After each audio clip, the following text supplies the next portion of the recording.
Well, pretty much good going for Bandhan Bank. In fact, the stock is up nearly around 50% from the listing time around March 2018. It's up over 20% from June lows, and the bank did get a banking license somewhere around 2015. In fact, if you look at the key strengths, one is the margin front, because they do have access to low-cost deposits, being a bank, but they're lending to a high risk and a high yielding segment, which is the MFI segment, which leads them to deliver high margins. The second is, of course, in terms of the cost efficiency.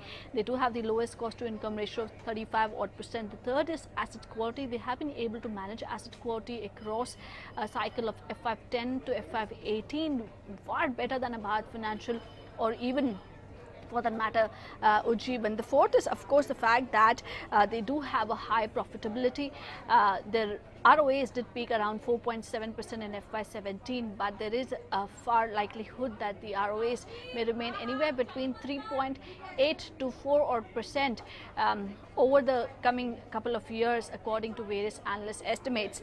In fact, if you look at the capital position also, it remains fairly robust.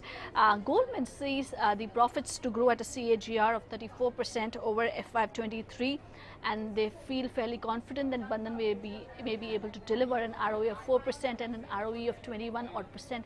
Of course, the risks are that they have a huge amount of exposure to the MFI sector, which is susceptible to high event risk, and the fact that they do have 65% of the branches in the east and the northeast segment. And of course, that we do need to see for the leadership pipeline beyond Mr. C.S. Ghosh, who is the founder, MD and CEO right now. If you look at the valuation, the stock is trading at 4.9x, pretty much similar to an AU Small Finance, but definitely at a premium than an HDFC Bank and Bharat Financial. But that is again on account of superior return ratios, which is again likely to continue along with a superior growth.